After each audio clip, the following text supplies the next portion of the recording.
Produced by Betoit, the Masters of Wrestling gives a special thanks to Jesse Hernandez and the EWF, Empire Wrestling Federation, and to each of you, our loyal viewers. And now, on with the show. Hello, fans, and welcome back to another episode of Stylin', the podcast. I'm one of your co-stars, the Master Emir, along with my co-star, ladies and gentlemen. He is a former WWE Tag Team Champion. He's also an AEW superstar. You better know him as the Stylist. He is Rico Costantino.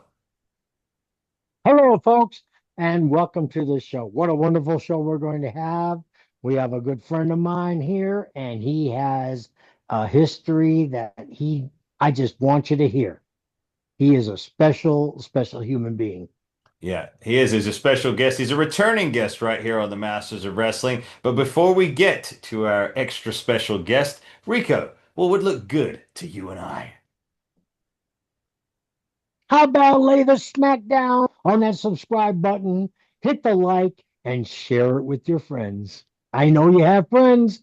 Share it with them. Yeah, You absolutely. will not be disappointed.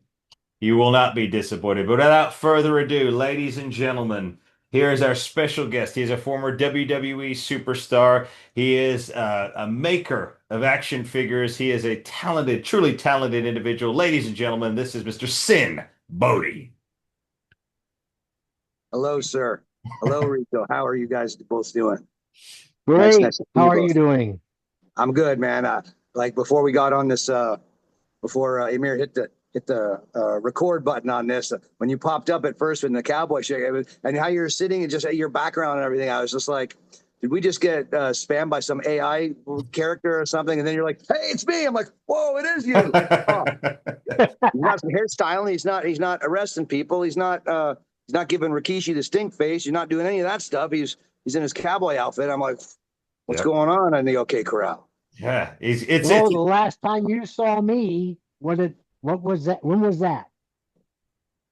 I think the last time we bumped into each other was Halloween night in Vegas a few years ago, and we were both trick or treating out with our families, and bumped into in front of a trick or treat house, and we were catching up a little bit before the kids were dragging us in different directions and stuff. And yeah, you're always And that's when I had the double fangs. Yeah, you were and like the in some white kind eyes. of creepy, vampire-y looking outfit, and you're like the master of 1,000 disguises. You're like some kind of James Bond wrestler or something, or with Inspector Clouseau, like wearing those different, disguises and the Inspector Gadget or something, Yeah, I'm like a chameleon. the power of reinvention, the reinvention master right there. For And sure. you look so young, dude. You look in great shape too. I'm glad to see you in one piece and looking well, my friend. Thank you. I'm 63, about to turn 64. You don't look a day over 62 and a half, brother. Wow, good humor to start us off here. But aside from humor, let's go into a couple of things. Sin, you had I take my fun very seriously. Oh yeah, of course. Yes, please proceed. Yes, sir. Yes.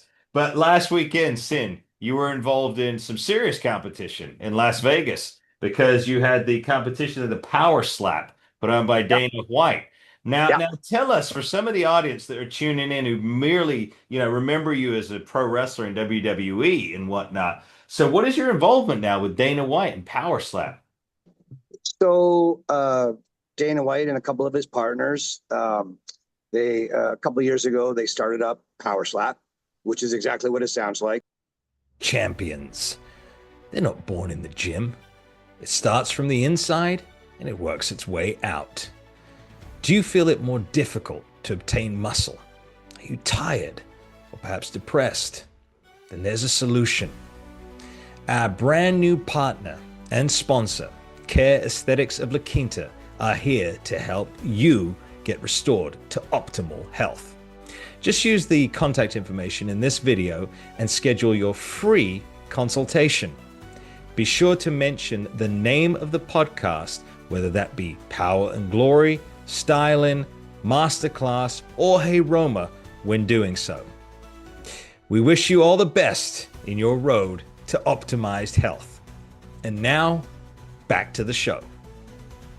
So they started up power slap, which is exactly what it sounds like. You know, two guys or girls they stand up to the plate, and they wallop each other. And there's rules and all sorts of different things or whatever. But just growing the product and getting more eyes on the product and looking for interesting talent to compete and what have you. Yeah. So they thought, well, we want to, to get interesting talent, people that'll make good TV as well as good competition. And they realized very quickly, well, wrestlers are, they're flamboyant and flashy and scary and spooky and sexy and silly and all these different things. And they're used to doing crazy stuff to each other, jumping off the tables and ladders and jumping over the top ropes and waffling each other left, right. So they figured maybe some wrestlers would be a good idea. So they figured, well, who's in the trenches every week in some different city, state, province, country, seeing the lay of the land, seeing who's hungry, who's, got the grit to kind of step up to the plate. And they realized I travel every week to some city somewhere doing that. I'm a long time coach. So they know that I'm used to cultivating wrestling talent and producing talent, like a lot of guys and girls that you would see on WWE, AEW, and NWA, TNA, got my fingerprints on.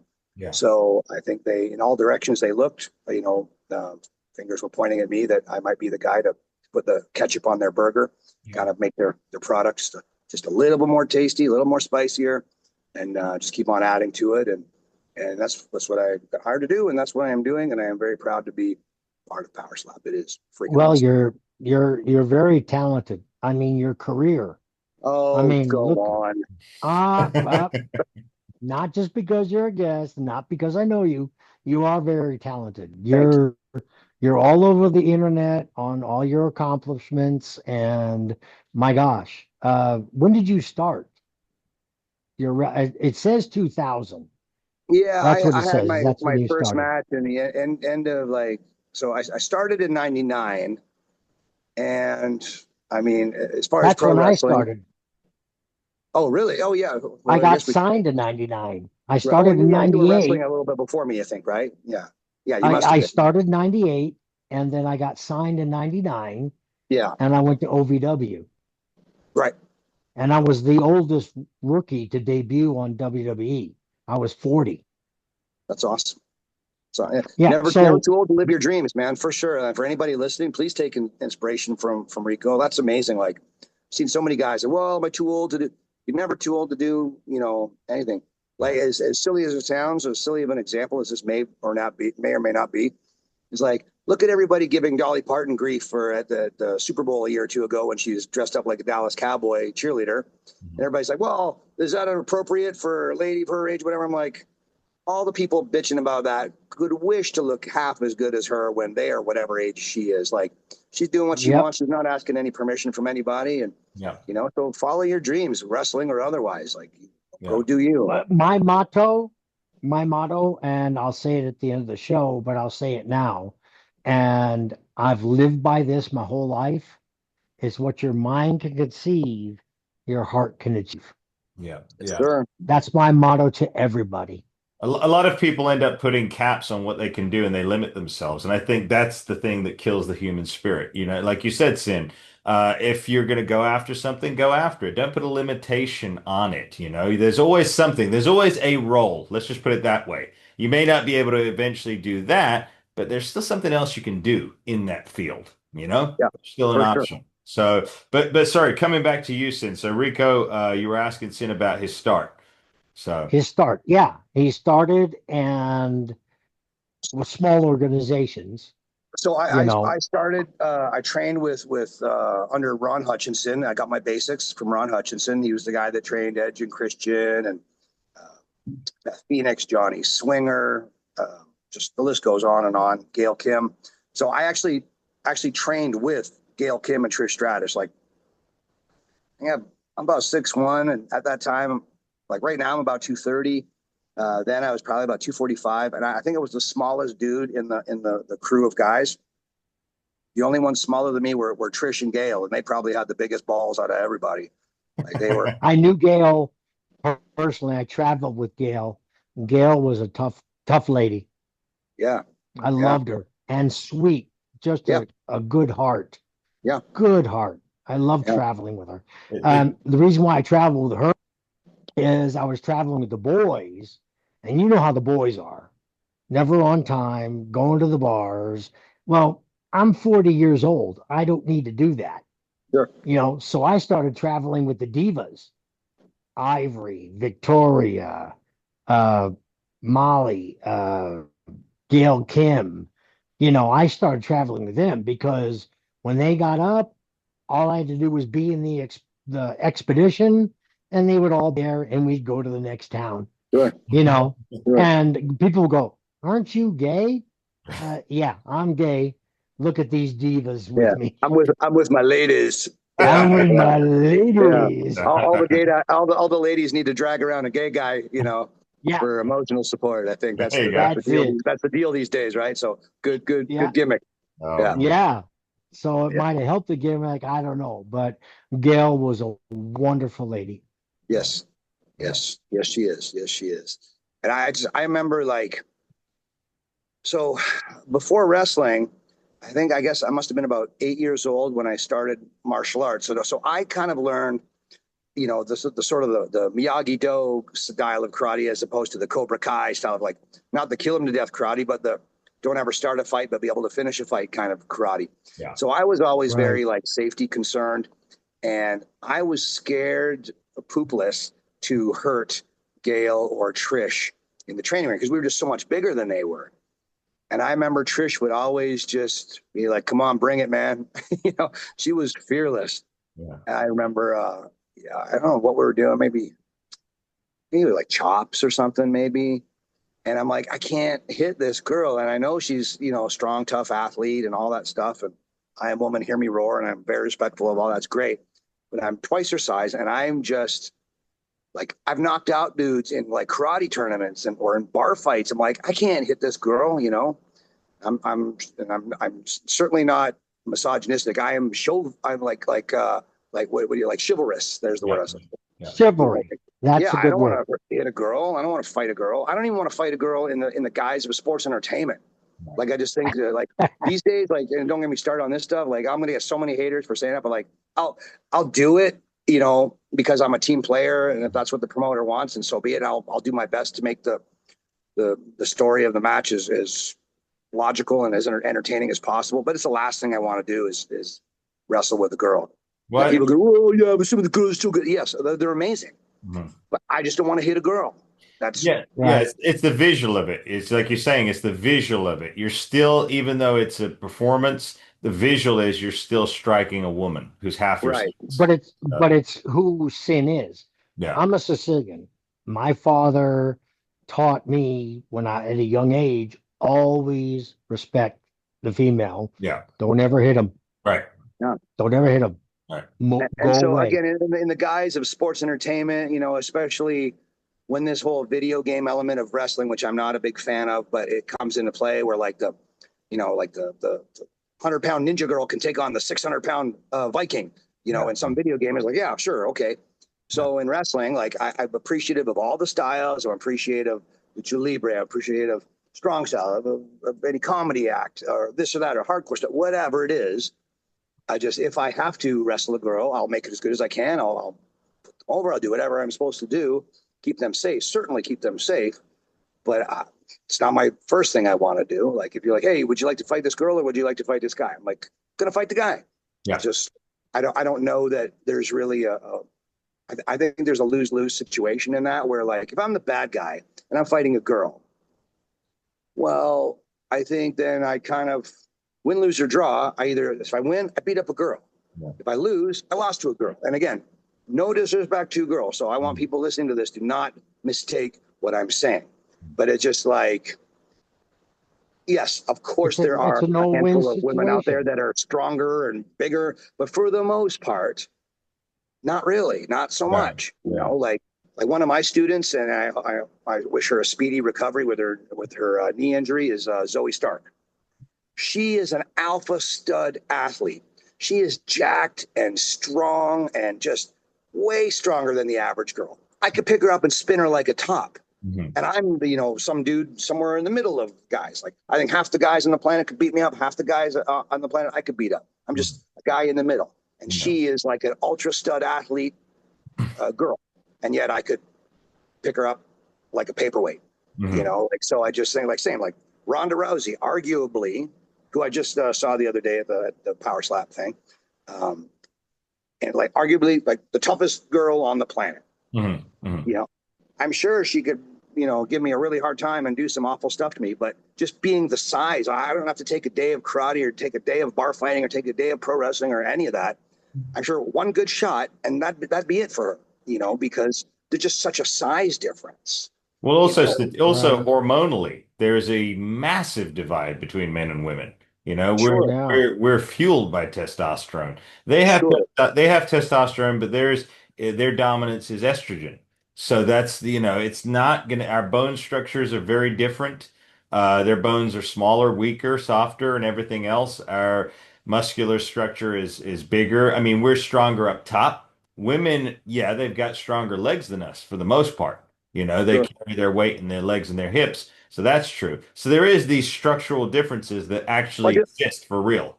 yeah, I just think when you know when just the science of height, weight times velocity comes into it, like you could put little 130-pound Bruce Lee into a little small cage with a rodeo bull. The rodeo bull never took a day of karate in his life. He's just going to trample Bruce Lee because in those close quarters, can't, you know, what's he going to do to him? It just Yeah. the Yeah. physical differences are obvious, and that's not being, you know, disrespectful to women or anything. No, It's just like no, it's just a Yeah. if fact. a squirrel Okay. What? if a squirrel identifies as a lion, Yeah. thinks it's Mm, all, you know, Jack. If you just throw it in a lion cage with other for realsies lions, reality's going to kick in really quick. You know, Yeah. no matter what the squirrel thinks. Yeah. So I'm just like, if that makes me a heel or some kind of backward thinking, what Neanderthal, but No, okay, then I I'm think it's, chivalrous. yeah, it's correct thinking. It's so this lady Stark, the Yeah. lady you're talking about, correct? Yes. How Yes. would you compare her to China? I think she would have ran circles around China. I think China may have been a bit stronger than her, but probably legitimately not by much. Mhm. Like, I'm sure Zoe Stark can pick me up in a fireman carry if she had to. I don't know that she could carry my unconscious body out of a burning building if she was a firewoman. Mhm. You know, like I remember seeing that thing and I was just shaking my head. I'm like, is this pass for sanity these days? Where like it was like some like dude chick that works at the LA fire department saying, oh, if you're a grown man and you got yourself in a fire and you're in a bad way and I got to carry you out, then, you know, maybe you're a dummy. You know, whatever Oh, she said. yes, that was terrible. Yeah, I Like, remember that. like Yeah. Yeah. any sane-minded person, blue or red, gay or straight, white or black, or and you name it, we should just look at that with any monicum of common sense to go, this person is out to lunch. Yeah. Like if I'm unconscious in a burning building, I don't care what you look like. I don't care what you want to do in the sack. I want you to be strong enough to carry me down a freaking ladder. End Yeah. of story. Yeah. Yeah. That makes me some kind of deplorable something or other. Then Well, I can live with that's that. no, Common. What's it's that? not deplorable. It's that's why they have these tests for firemen, policemen, Sure, paramedics, and stuff like that, so somebody can prove that they can do that, not just sure, because of gender or race or sure, anything. You have to go through it because I've been through it. sure. I've been And through same. the Like I couldn't fireman be. test. I couldn't be prouder of Zoe Stark. Like I would never say in a million years she's a good wrestler for a girl. She's a good wrestler, period. You Yeah. know, I think you know maybe in the Divas era or whatever or some such, you know, you always heard like, oh, so and so is pretty good for a girl. That's not the case these days. I mean, like Rhea Ripley, Charlotte Flair, you know, Zoe Stark, Angelina Love, they're awesome wrestlers. Yeah. Guy or girl, be damned, See, you know. see, But I just think we're just that's not putting it bad. You're putting them in the same category as wrestlers. Mhm. right, So you're not sounding one-sided or the other. You are right, giving credit where credit's due because of their ability. They Right. are yes, wrestlers, Right. you know. Like you don't call a police woman a fire woman. They're firemen, policemen, but they could be of the female sex, but they sure, have passed all the tests to sure, prove that they could be firemen. And people need to get out of that sensitivity. Okay, it's called a fireman. That's what it is. But you're a woman and you can do exactly what the man does. I So don't know that if it gives you was more credit.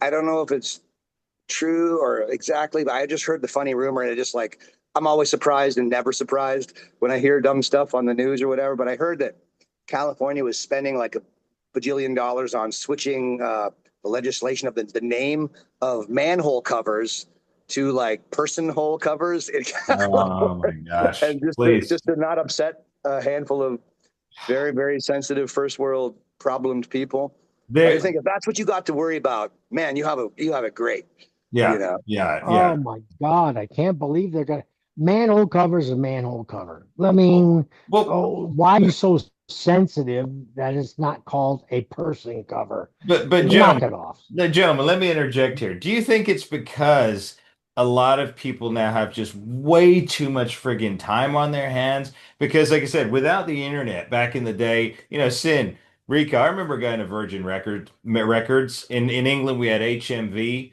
the record shops. You had the magazine stores. You had this and this going on. You had to go out and hunt for stuff. You had to have a road atlas in order to travel. So you had a lot less time because you had to actually do stuff in order sure. to obtain what you wanted. So I think to me, it sounds like it's almost like a hypochondriac, right?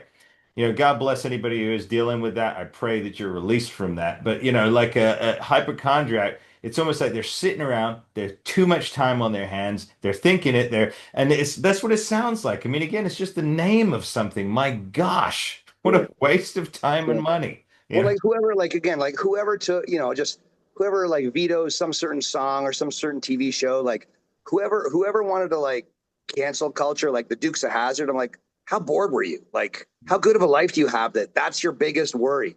Yeah, Something from like 30, 40 years ago yeah, is under your skin. yeah, Like, are you kidding me? yeah.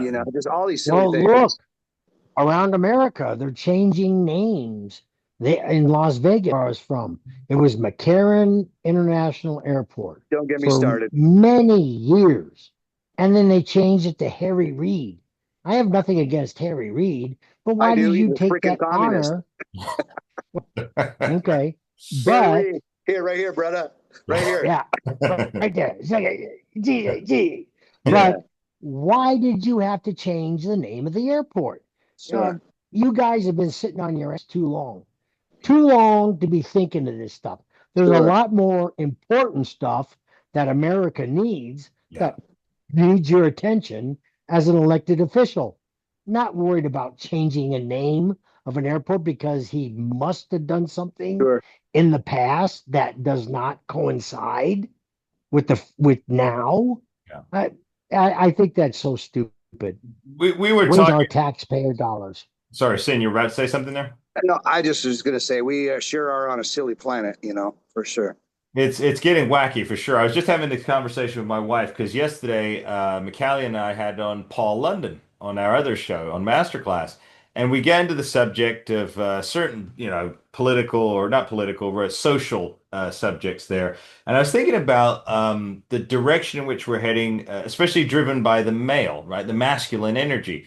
So we know now that fluoride and things like that in toothpaste and water and everything is just destroyed men's testosterone, utterly Yeah. obliterated it. These guys that are walking around, in their 20s have no energy, no muscle mass, no drive, right? And I can say for one, And Rico, metaphorically, no balls.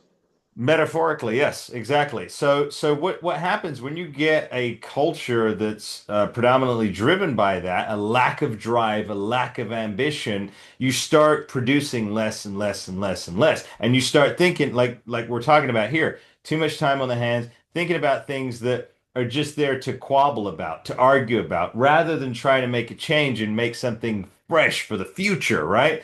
So I think there's definitely it appears to me that there's been a consensus to drive down the male passion and drive for sure. I mean, look at all the soy that's in food these days. Sure. It's off the hook, I right? I always it puts a smile on my face, just makes me giggle every time I see Hammerstone online call people soy boys. I think that's the funniest thing. It just makes me laugh. I just say, yeah, exactly. I say to anybody out there, I if you're, I quit eating soy, yeah, and now here in Arizona, I don't have to drink fluoride. there you go. This ranch has well water. Perfect. Same here. I don't, Beautiful. I, yeah. Well, I got a well, I've got a well, I've got a generator, I have livestock, I have guns, I have big fences, and my home is a loving, welcome home, like a welcome place. Like if you're my friend or my family, you're absolutely welcome to be here. But otherwise, if you're not invited, could spell trouble. Yeah. Yep. That's the, but I have a stock load of weapons myself. Right. And it's Not like just I just kind of these. would just giggle thinking like my wife is strapped like pretty much 24/7. Like she's strapped doing the dishes. I'm like, why are you strapped doing the dishes? And she's like, bro, you never know, and I've got this 130-pound pit mastiff that loves us and just hates everybody else. He like sings a death metal song every time the mailman, walks by. We're like, and he's the sweetest. Like around my daughter, like my daughter could probably chair shot that dog and he would just say, okay, no problem. yeah. But if anybody looked at my wife or my daughter the wrong way. So I think if a burglar was to break in this house, I don't, and again, I'm not Chuck Norris by any means, but I'm pretty good with these. I know what to do with these and I know the lay of the land, and kind of tagging up with a strapped wife and a 130-pound pit bull. I'm thinking, good luck. Yeah. Good Yeah. luck, dude. That you want to get my whatever. And I always hear people go, well, you don't need that TV more than, it's not more valuable than a life. In my house, it is. Like, you're not getting a roll of toilet paper out of my house unless you came over and said, hey, man, I'm short a few bucks. Could I borrow a roll of toilet paper? I'd be, of course. But if you were stealing a freaking fountain pen from my house, Right. Right. I'm not I giving you a fat agree. lip. I'm going to keep your head like a trophy. That's that. Well, someone's Yep. invading your privacy, and that's the whole point. There's a reason there's walls around your property. That's to keep people out. All right. Sure. It's not just a free for all where you can come in. You're not living in a what's that thing they often propagate there? The age of Aquarius and all that which is completely false and can never actually happen. Not until, as Rico, as you and I know, not until heaven appears, and that's going to be a completely different structure. It's not what they're trying to preach. But yeah, it's crazy how if you crush, that testosterone in men, then you have a nation of guys with a lack of drive, a lack of like you said, a backbone. There's no backbone there because then They're they're just like they're this. eunuchs. Well, They if you just like, Basically, so the Roman being, eunuch. being a student of psychology, being a student of like Jake the Snake, and yeah, I'm always thinking about the story and thinking about like just whether I'm watching news or whether I'm watching wrestling or a movie or just soaking up life. yeah, I think like Jake would say, think in chess, not checkers, and you're trying to see, the overall. You try to see the work of everything. You're trying to see the con or the gag or what's this politician trying to pull? What's this guy trying to pull? Blah blah blah. And so when you're looking around at stuff, like when you mentioned, the lack of drive and backbone, and then you mentioned like toxic masculinity. I think they've played opposite day with those terms. Like they've vilified, masculinity in the sense that we're like, I think to be protective of your family is chivalrously to be masculine. yeah, Like it is the dude's job. Shut up, F your feelings, protect your family. yeah, You're tired, go to work, support your family. yeah, And I think to me in my brain, I think the term toxic masculinity is people that don't do that, like the little sniveling, little blue-haired twerp that would let his girlfriend, go look for the burglar instead of him going and handling the burglar or some such. Like to me that is toxic. yeah, yeah. Just Yeah. see like they played a game of words, like where they'll drop like they'll say, oh, if they don't, if some people in this country don't like something, they just go, oh, it's Nazis. Well, Oh, it's well, fascist. Well, it's funny how we see, sin. Both Rico and I, we're Christians. We believe in our Lord and Savior Jesus Christ. But in the Bible, you talk about in the end days, good will become evil and evil will become good. It's a flip-flop. But Sure. we also see that in media as well because, and I'm a big fan of Stranger Things, right? But they often say, through entertainment, these real messages are getting projected, right? Sure. So in Stranger Things, it's flipped, it's the upside down, it's the flip-flop, right, situation. But that's what we're seeing. We're seeing these like guys being villainized who are really good guys, chivalrous guys, trying to with good morals, but they're getting villain. And then you've got a guy like I'm gonna vent a little bit here. a few years ago, Sam Smith, Rico. Do you remember that whole incident when he went on stage at some Grammys or something and he was worshiping the devil and very just demented display of it was horrible, but yet that's okay. That's fine to mock people's belief there. But you know what I'm saying? So there's this role reversal now where it's being demonized to be a strong leader, which is again, it's obviously there's some kind of something behind it. I think people have gotten away with saying that stuff because a lot of those kind of people just don't have anything to lose, where the hardworking people that are paying their mortgage or, trying to take care of their family, they have plenty to lose. So they figure, I'm too busy working, keeping my family fed and all this stuff, that I don't got time to interact with these hateful first world problemed idiots that are just crying about this, that, and the other. So Yeah. again, with the different elections or whatever and blah, blah, blah. And all of a sudden, when people are finally starting to grumble and get fed up, it's just like the silent majority is silent because they're busy feeding their families. Yeah. And the last thing you crybabies want is to have the silent majority be not so silent all of a sudden. All right, enough of this. Yeah. Well, speaking of that, they need a good slap. So let's go back to power slap. Where it's safe. Well, before we go back to other. power slap, Yeah. I've protected people for 34 years of my life. Yeah. Police work, bodyguard, insurance investigator, 34 years. And my bubble was pretty large, employees and stuff like that. Since I moved here in February to Arizona, my bubble got a lot smaller. And I carry at least one gun everywhere I go, if not two. I carry two now, and I don't care if I'm shoveling horse poop, I'm strapped because you don't know when or where it's going to come from. I go to the stores, I go to wherever I am, but I have got at least one weapon on my hand to defend my future wife and anybody who's innocent around. Yeah. Because I still have that first responder mentality. Sure. I will defend people. Well, look at what they've sort of squawked about. Where was it? I think it was in Colorado, where some active shooter just started opening up in a mall, and some good guy with a gun just stood up and shot him. And then church. Yeah, it was at a church. And then it was a church. So half the media praised the guy, and the other half of the media said, "Well, you're not allowed to have guns there." I'm like, tell it to the freaking murderer, you idiots. Or look at the military guy that choked out dead. Right. Yeah. Look at the military guy that choked out some crackpot on the subway to save a subway car full of people. And then half the media praised him and half the media said, "Oh, it's disgusting. Oh, we should, Well, what was disgusting about that individual is he actually set a woman on fire. I remember that. Right. That was what was disgusting, and again, that, I don't know what you're supposed to just sit back and watch someone just burn to death. Come on, seriously. Right. I mean, it's that gets me heat. I'm not wired that way. God has not wired me that way. Like you can tell the fight or flight people. The flight people are always running away from danger, and the fight people are always running to it. Yeah. Sure. And I'm a run to it person. I walked into the wrestling gym one night. I teach on the regular in Las Vegas at FSW, and this was quite a while ago.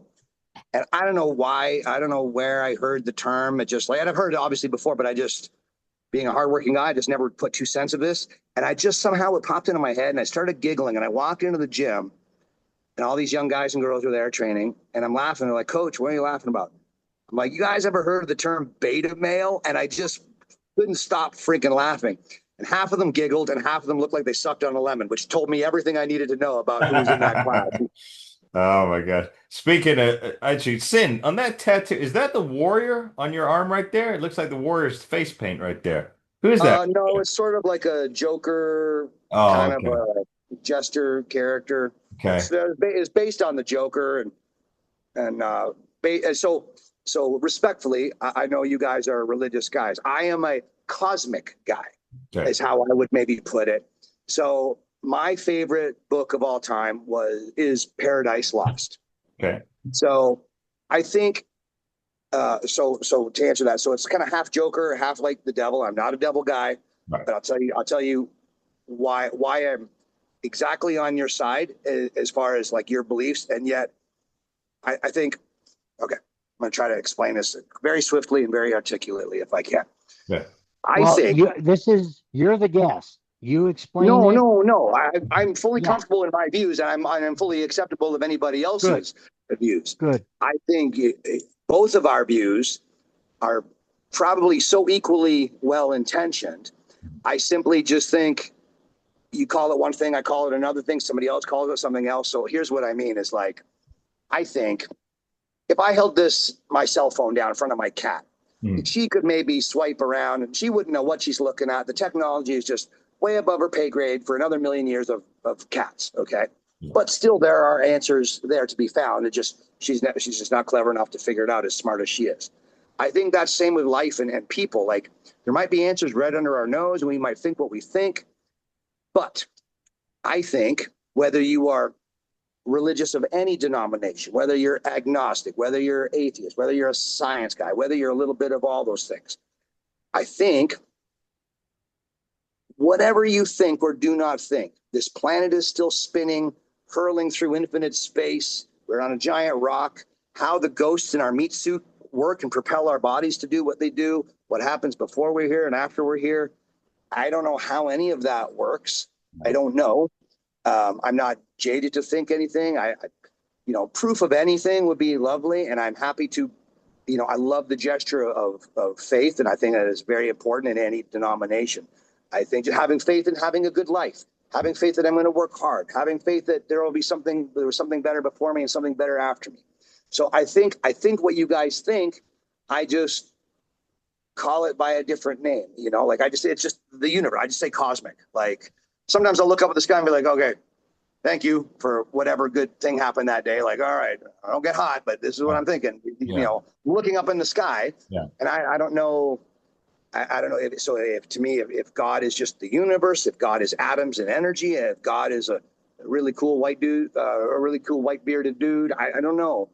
But I just think the cosmicness of being kind to each other, being strong and being a protector, like being everything that you guys think. I think everything you guys think. You're I'm just sort of a little bit more, I'm just more, I'm silly in a silly way using the word cosmic, but like, I don't want to label it as I'm a Christian or I'm a Buddhist or I'm a Muslim or I'm an atheist or I'm a science guy or I'm an agnostic. And if that offends, I apologize. It's just what I think. No.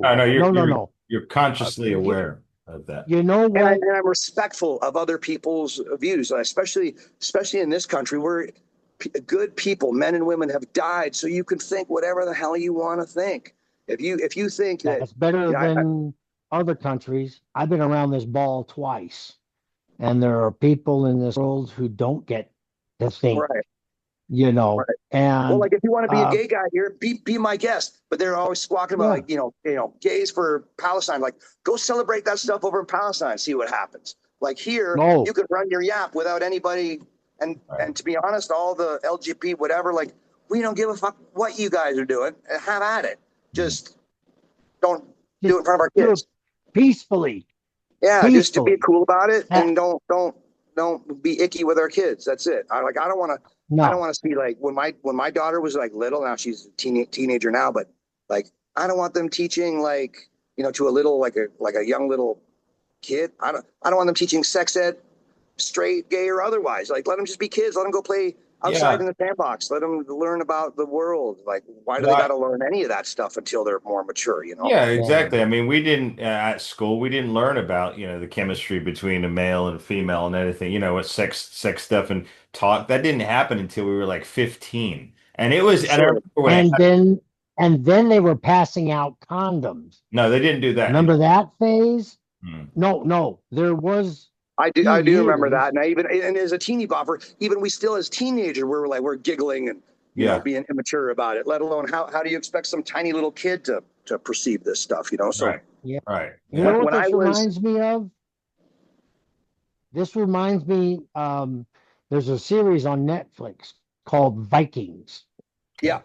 And Ragnar Lothbrok, which is a real person in real life, struggling with his old gods to the true God, or and it 4 seasons that I've watched him try to balance it and try to make sense of it. Sure. And they always believed in Odin, Thor, and all the old gods, but he gets introduced to a monk who turns him on to Christian. Sure. And and this monk was killed by one of his friends, and he is very heartbroken because this person did that. But he was looking at both sides and saying, well, Christian God says this, but this God says the same thing in my culture. So there was comparisons. Sure. They had many gods where churches have one God. So when I've been watching this series, you can't really call it one thing. Sure. We have That's what I freedom mean. of Like, I am choice. 100% confused. I don't know what's going on. So I just have to look around and see what makes sense to me, and kind of formulate my own philosophies. And my philosophy is be nice, be empathetic, but also be strong. Like, I like that whole adage about I'd rather be a warrior in a garden than a gardener in a war. Right. Yeah. Know that my wife and my daughter can Exactly. rely on me to protect them, but I'm going to be sweet and cuddly and silly with them. Like, Yeah. they Well, never have to fear me. well, we can see that, Sin. We can see both sides of you. When you come Yep. on the podcast all the time, I see it. You see the soft, the nice side, and you see the tough side at the same time. The side that it's got to make that difference, right? Because you are the head of the household. You are the man, and that's just the way you got to be. Exactly. There you go. Flex the guns. Yeah. And in both I want to say religions or whatever, the man is the household. Yep, that's the way it is for us too in the Bible. It's And on both I'm sides. happy to tag team that responsibility with my wife. There's so many things my wife is so much more clever at than I am. But I mean, I got her on opening the pickle jars. I'm stronger than she is. When it comes down to that burglar, I'll be Yeah. the one handling that, Yeah. even if she's strapped or not, she won't have to unsheath because I will handle that, Yeah, yeah, I yeah. remember, like, just so vaguely, like, this is like just on the outer recesses of my mind. As a kid, I vaguely remember this, and in fragments, and I remember my mom talking about it. So my parents my mom is a non-practicing Catholic. She was a Catholic school teacher when I was growing up. My dad comes from, my dad's side of the family was Serbian. He was born in Serbia, and they defected to Canada when he was a little boy. And I was born in Canada, and now I am a proud dual citizen of the U.S. Yeah. So my dad is a non-practicing Greek Orthodox. So we were at some Greek Orthodox church for I don't know, maybe it was a baptism or something. I don't know. I was just a little kid, and I'd have to say I was maybe about 9. I think I'm 6 years older than my little brother. So yeah, I would have to be about 9. He would have to be about 3. So I was old enough where I could remember little tiny details, but young enough where I didn't make sense to me. And so I do remember my mom going all of a sudden, "Where's Steven, my little brother?" Mm.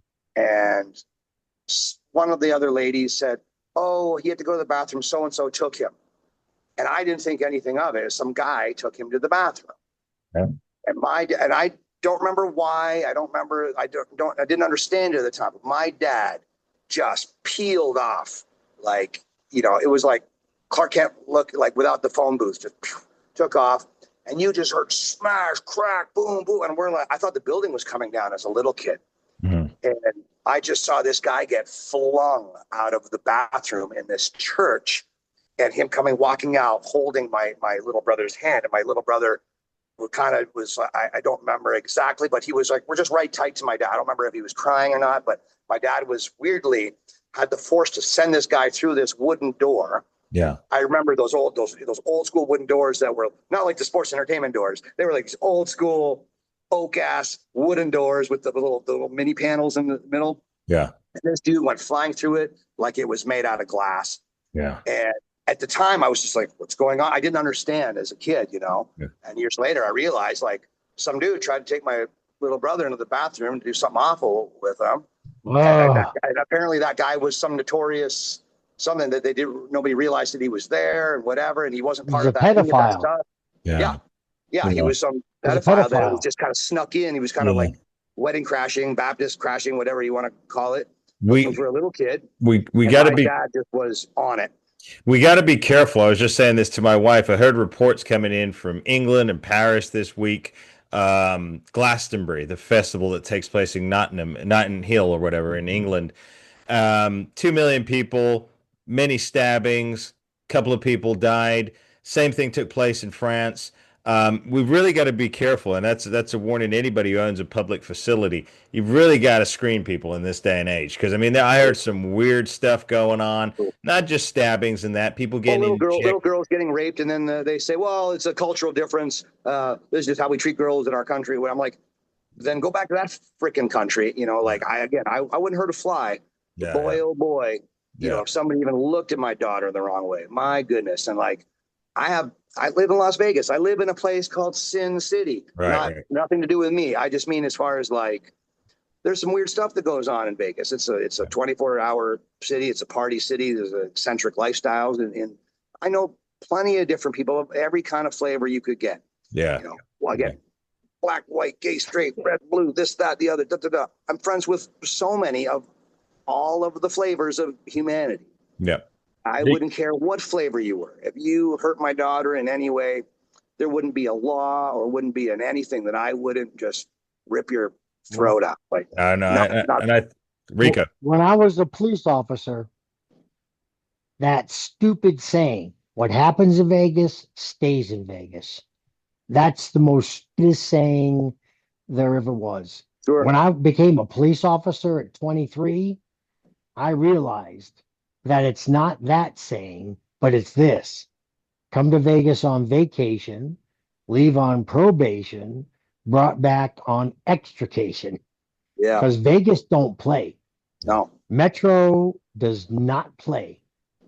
Yeah. And these people come in from all around the world thinking they can just cut loose and do whatever they want. Metro will not let that happen. Sure. Thank God for Metropolitan Police.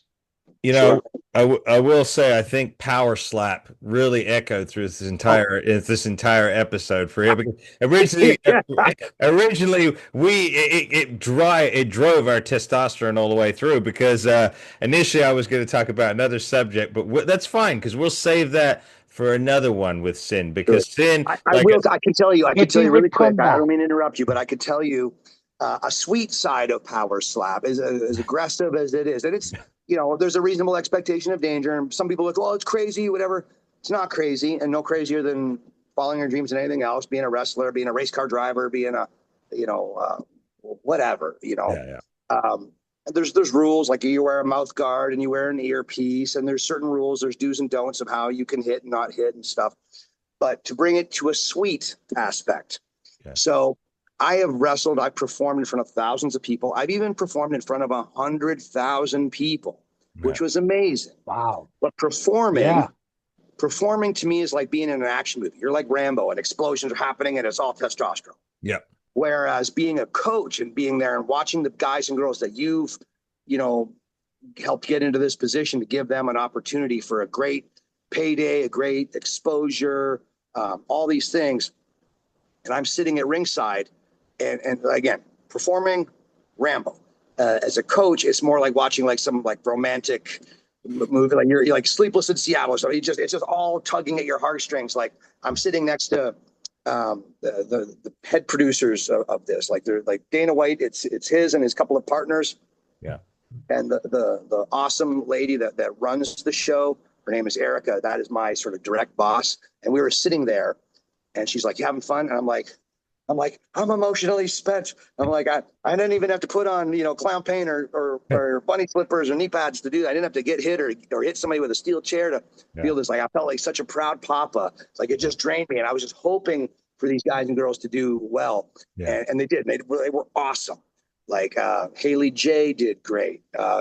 Juicy Fineo did great. Roland Montagna, Stunt Marshall, just, great kid, but just kind of like this, underneath indie guy, like nobody really like just, you know, I hate the term no name guy, but just a, Yeah. you know, just a guy. And all of a sudden, boom. Undiscovered. Yeah, 2 million. Next thing you know, 2 million views, going strong. He had he got bonused for having like one of the knockouts of the night. Mhm. Like you exchange 3 rounds apiece, and you flip a coin to see who goes first. Okay. And on this kid's first shot, he knocked another great guy out, a really great guy, Dante Smiley, great dude. Mhm. And Stunt Marshall knocked this dude into outer space, Mhm. where so he got not just his payday, he got a winner share of the purse, and then he got bonused. So I want to say, so I don't want to confirm the bonus, but I want to say, you know, for anybody just to step up to the plate at Power Slap, and some people are like, well, it's probably not good money. I don't care who you are, from the most underneath guy on the card, you just stepping up to the plate, $5,000. Okay. If you win that night, you get another $5,000. So you walk out of there with $10,000. Mhm. And if you get bonused, you're probably doubling your money. Okay, that's a So- lot. Yeah. So do the math on that. So that kid, you know, made about $20,000 in 2 minutes worth of work. I mean, not Yeah. 2 minutes, because, you know, as we say, like the wrestling match takes 20 minutes, but there's all the 24 hours in the day, the other 23 and a half hours. Yeah. So like his hard work, you know, but I mean, he's not going to make that on the indie scene as a no-name guy for 5 years. Like that's 5 years worth of indie shows if he's lucky. Yeah, if he's lucky. Yeah. Plus it's the ancillary benefits that are going to come of it, because now he's got a name, now he's got publicity, right? So now Absolutely. And now with this internet, he's going to go viral. Dude, his clip, I'll send it to you guys, or you guys can show it on here or whatever. Okay. The clip is like going at about 2 million views so far. That was just like the one, I think it was like the YouTube clip or the Facebook clip, whatever it was, one of those clips. Yeah. There's other clips that have other thousands of views on it. So now he's got promoters knocking down his door and this and that. Right. And he'll be back on there very soon. But I mean, 2 weeks ago, nobody knew who he was. And Right. now he is in a very different station. Yeah. And then too, like if you look at Power Slap being a very interesting vortex of opportunities, because, you know, it's Dana White's baby, the Power Slap.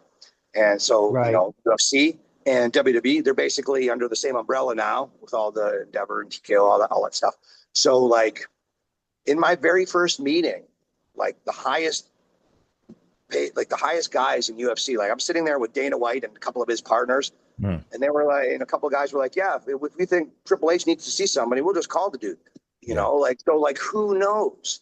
Yeah. You know, like what if they go to NXT? What if they go to LFG? What if they go to WWE ID? What if they just see some powerhouse guy that maybe isn't a great wrestler? Maybe we just bring him as a strength coach. Yeah. You know, or what if Joe Rogan sees him and goes, hey, so and so, you're interesting. You want to do an interview? Yeah. You know, when else are any of these things going to happen? Hollywood producers are there, like just a plethora of opportunities. Yeah, it's Good amazing. word. Plethora. Thank you. Plethora. Good word. Thank you. When is the next Power Slap competition coming up, Sin? The next Power Slap will be July 18 in New Orleans, Okay. and then October 3rd back in Vegas. Okay. Will you be at both? And that the one this past Hotel. weekend at Fontainebleau in Vegas, it was sold out. And I want to say, like, the tickets are not cheap, and that whole place was jammed, and it was full of awesome energy, awesome fans, tons of celebrities. I mean, from Patty the Batty to Ronda Rousey, all these different people are there. You know, Dana White's sitting right there. Everybody Wow. having a great time, and I get the opportunity. And I'll tell you this too. It's also talking about sweet stuff and getting away from like negative or testosterone stuff. Yeah. Like you guys both know in varying degrees in pro wrestling, there's very few opportunities, and there's a lot of opportunities dangled like carrots in front of our donkey faces. You Yep. know, we're Yep. just hoping for the best, just trying to do the work and be as good as you can be, and hope. And what we do is, you know, is a work. Yep. So whether you're the toughest guy or the wimpiest guy doesn't make a difference. You know, if you can get over, and if you're facilitating a role, like you guys both know, again, at your varying experiences, you know, some of the greatest wrestlers in the world couldn't fight their way out of a wet paper bag, and Right. some of the biggest enhancement guys are stone cold killers. Yeah. You know, so Yeah. it just is like, well, who's facilitating what illusion the best? You know, where this is Power Slap is You just know so what? pure. It is literally, you know, your opportunities in the palm of your hand, literally and metaphorically. Mhm. But being What the guy I think Vince Vince What's that? tried this. I think Vince tried that They tried with like the that shoot boxing. Like they did like the the shoot boxing. boxing. Yeah. The Yeah. brawl And fall. who won, he didn't expect to win.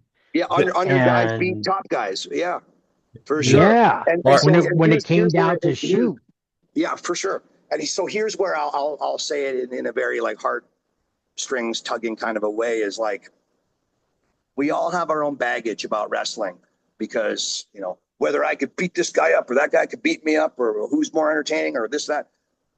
There's no way to gauge because there's no like Rico's not better than Sinn or vice versa because you've got more RBIs or more yards run or more assists. It's subjective art. Who's the better actor, Scorsese, De Niro or Pesci? It's whoever Scorsese wants to push. Yeah. So our industry is quite bent that way. So you don't get an accurate read. You're just getting the flavor of what decision makers want. Good, bad, or indifferent. Sometimes they get it right. Sometimes they don't. Where this and so many opportunities are yanked, and for other people that are not as good, but they maybe know somebody or they schmoozed a little bit better, or that somebody stuck a knife from the shadows. All the politics of it and stuff. Yep. So the biggest thing for me to take the job in the first place was like, I'm basically like the opportunity fairy. Like I get to give opportunities to good guys and good girls because they busted their asses. I know they've got some heart and some grit and deserving of an opportunity. And again, in that same first conversation with Dana White and his partners, he said, as full as well as I do, a lot of these guys and girls might bust their asses and might be talented, but will not ever get the right opportunity. Right. So this is an opportunity. Yeah. And so Yeah. what if let's say you were on there and you won. Let's say you won the Power Slap championship in your division. Again, there's weight divisions and stuff. It's not like some 400-pound gorilla is going to send you to the moon. You're in there with somebody your size. So let's say you won that. And then you get to go to LFG or WWE ID show or NXT or whatever. You can take that strap with you. Again, both those companies are kind of tethered together under that same, umbrella, WWE and UFC and all that stuff. You can wear that. Yep. You can wear that's yours. That's your bragging rights. And then too, even if you struck out in the first thing and then you went to NXT or someplace, you've got the bragging rights to say, I stepped up to the plate and put everything on the line. Yeah. Like again, do you know how true that is? Do you know how true that is? Is because I didn't do slap, but I won American Gladiators. Yeah. Right. And then I went to WWE. Yeah. Exactly. So it proved I was editor. Yeah. Like look at I think Montez Ford, like he was like a world long jump champion, or Mark Henry or Ken Patero being Olympian strongman, or Kurt Angle being an Olympian wrestler, whatever. Brock Lesnar. You could stick him in an astronaut suit or a ballerina outfit, or call him a ninja, or call him a Viking. You can't take away their legit accolades. Like right. Like that is legit, and it brings something legit to the table, and that was always I think a source of pride. Yeah. And then there's some people that it's not for, and that's fine. Just like wrestling is not for everybody. So I brought about 100 people to the table, like to pitch Dana White and his partners. They picked who they wanted out of those guys and girls. Yeah. But I talked to about 300 guys and girls. And those other 200, a lot of them were like, there's no way. I just play a tough guy on TV. I would get my ass kicked. Or some of them wouldn't even indulge the idea. Or some of them wanted to, but maybe were hurt or this and that. Like, I had Jack Swagger with Jake Hager. Oh, yeah. Was my first pick. He was my first phone call. And he was just like, yep, I'll do it. So could you imagine a former WWE champion standing up to the plate? Like that just ups the ante. Yep, big time. Dana White and his partners were all over it. They're like, yep, we want him. Yeah. And so he got excited, went to the jiu-jitsu class, was rolling around, moved the wrong way, and hurt his shoulder. So he's not good. So there's certain guys that can't do it because of very valid reasons. But then there's other guys who I will not insult, but like it was just funny to see like who had some bizzalls and who was a wuss. Yeah. Like that kind of made me giggle, and I'll keep all that. Like I'll keep that in the confessional. Private between me and them, but like just made me laugh. Who was a sissy and who wasn't? Like, again, I'm too old to do it. Like or I would. Like I wouldn't ask I wouldn't train anybody in a pro wrestling ring to do anything I wouldn't do. I wouldn't ask anybody to do this power slap. Anything I wouldn't do. It's sanctioned, so it's between 21 and 40, and they'll stretch it to 43 if there's like some extraordinary circumstance. But otherwise, I'm 51, so can't do it. Oh, But you're a there were kid. some guys that I'm just like, 51. You're a kid. We'll put a link. Is there a link? Is the last championship online? Is it on YouTube, or are they just clips? For power slap. For power slap, you can go watch full episodes on YouTube, and then you can also go to their Instagram for a lot of really awesome clips. And then Slap News is a really great place to. It's sort of they work with Power Slap. Okay. They're an exterior company that works with Power Slap. Okay, I'll put the links in the description of the video. So any of our viewers, if you're interested in going to see what Sinn's talking about, maybe you'll become a fan. Maybe you'll become a future contestant. Who knows? And here's the thing, and you don't like 90% of the guys and girls I pitched were wrestlers, but they don't have to be. So if somebody wants to do it, I would fight alligators and ninjas in a bucket full of AIDS and cancer if it meant feeding my family.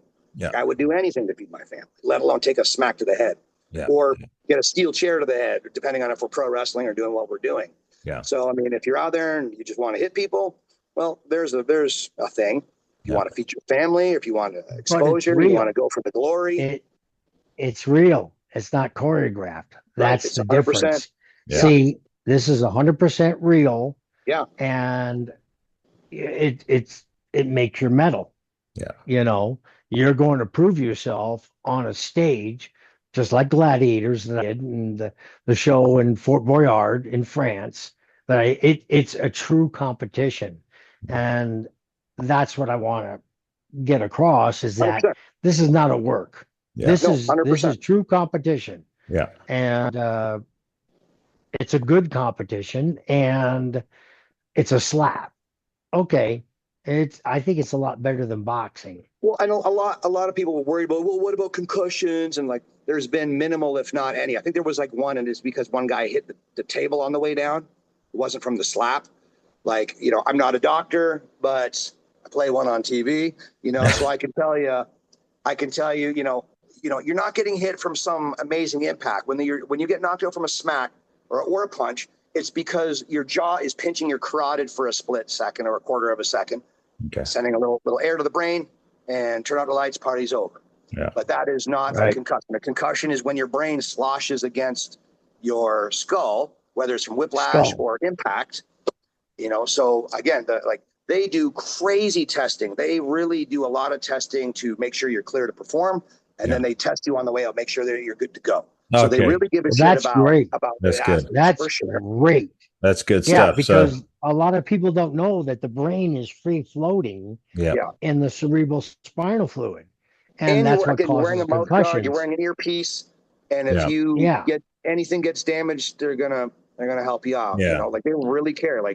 Like Dana and his partners really give a shit about these guys and girls. Good.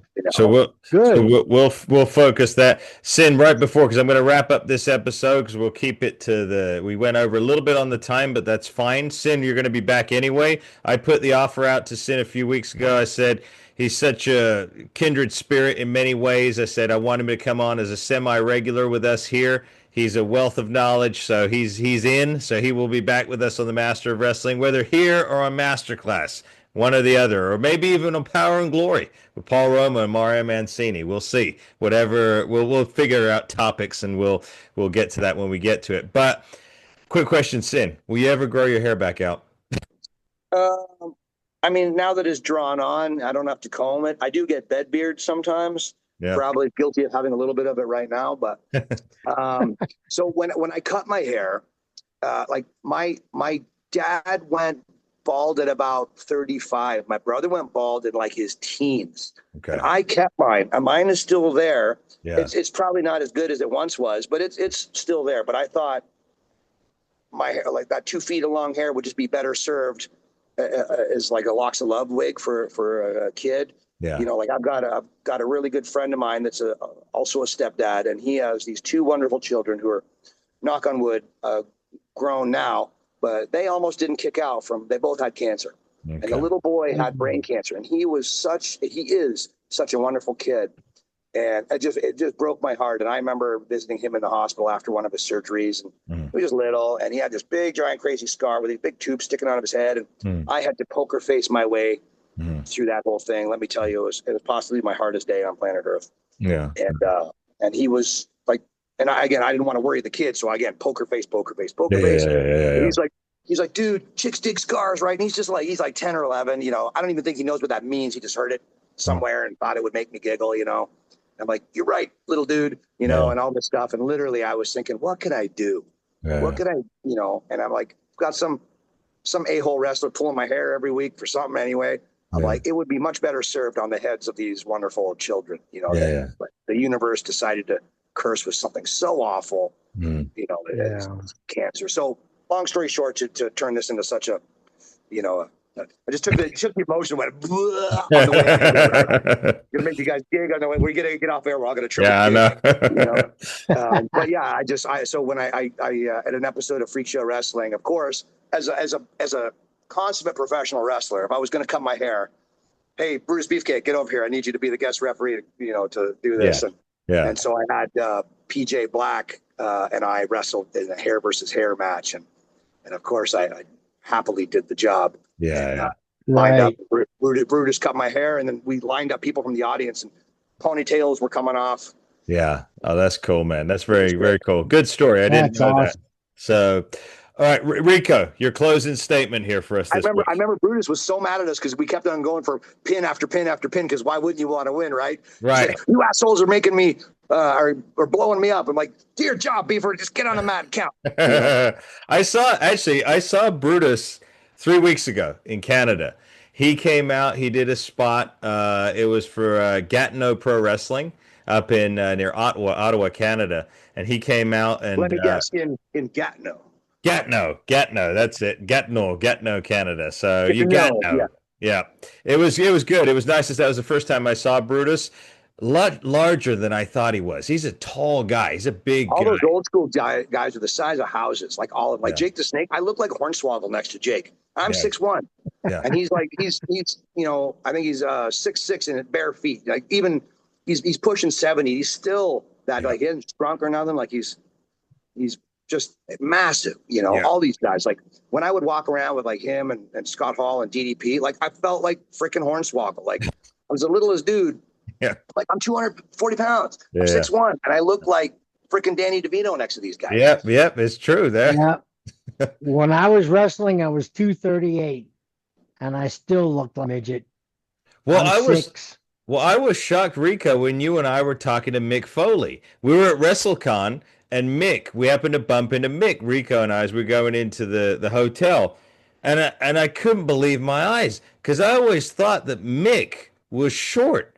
But I'm standing. He's like taller. I'm 6'3". He's taller than me. I'm like, what? Because they always put him against Taker or Goldust. They were a lot taller than him. But I was shocked. He's a big guy. How tall Goldust is. Like I was. Here's a silly, weird 6 degrees of Kevin Bacon fun fact. Yeah. I was the first guy to wrestle Goldust on an independent show after his first release. Wow. I think technically I was the second guy on planet Earth, but the first guy in North America. Okay. I think the week before, I think he was scheduled somewhere in England, and it was supposed to be Dustin Rhodes versus Chris Daniels. Mm-hmm. And then the promoter or the announcer or whoever comes out and says, hey, due to flights, Dustin Rhodes can't be here, and people booed. And they said, due to flights, Christopher Daniels can't be here, and then they booed. And then all of a sudden, Goldust's music hits. And he comes out, and then Curry Man's music hits, and Curry Man came out, so they wrestled each other. Yeah. And then a week later, he was slumming it with me in Ontario, Canada, where I wrestled Goldust for the first independent match of his Goldust career. That's cool, man. That's cool. And he's tall. He's like 6'5", 6'6", whatever he is, maybe even more. I don't know. Like so tall, and I'm like, what the heck is this? What were they feeding? These guys were all eating their Wheaties when I was. In the 80s, like they were just so mammoth, like I've wrestled King Kong Bundy and the Road Warriors and all these different massive guys. And they weren't even human. Like they were the size of freaking U-Haul trucks. Yeah. Yep. Rico. I remember I pitched an idea to Vince and the creative team when I was the Adrian Street character. that Goldust and I become a tag team. Oh, that would have been awesome. Yeah. I am a huge Adrian They- Street mark. It would have been great to have him as your guys' manager. That would have been a They wicked shot trio it right down. Really? Yeah. They shot it down. Yeah, it would have been good. It would have made sense. It did make sense. But Rico, we'll bring this one to a close today because this is a long episode, but it's good. It's been good substance. Yeah, we're both chatty Cathy. Like we could go on forever. You got to just cut us off at some point. Just pull the plug, dude. I have to cut. Which means you got to come back, Sin. Yes, I would love to anytime, guys. Yeah. We'll talk about toys. We'll talk about wrestling. We'll talk about life, the universe, and everything. We'll talk about all this. We'll talk about horses and shooting balloons and all the things. Cosmic universe. Yeah, everything we're talking about. So Rico, close us out, my friend. Yep. Everybody, and I said it before and I'll say it again. What your mind can conceive, your heart can achieve. You can do anything. That's the right. human spirit is indomitable. There you go. Anything you want. Okay. So we pray. Thank you so much for joining us this week on Styling. Thank you to our guest, Mr. Sinn Bodhi. We greatly appreciate it. Thank you. God bless you both, gentlemen, and God bless all of you. We'll see you next week back here. Happy 4th of July. Yes, that's right. Happy belated. Happy 4th. Yes, happy belated 4th, because this will go out Monday. So this will be so. But yes, happy 4th of July for those of you who watch this. Belated 4th of July. America. Living in America. What was that? James Brown. Living in America. I posted for my little Instagram-y thing. I posted a clip of Apollo Creed and a Living in America. Yeah. That was one of my. I was just kept on sharing Rocky 4. Yeah. Yeah. I kept on sharing on my. I think people get fed up of or hopefully they won't get fed up of it. I was posting like American, reels, like different.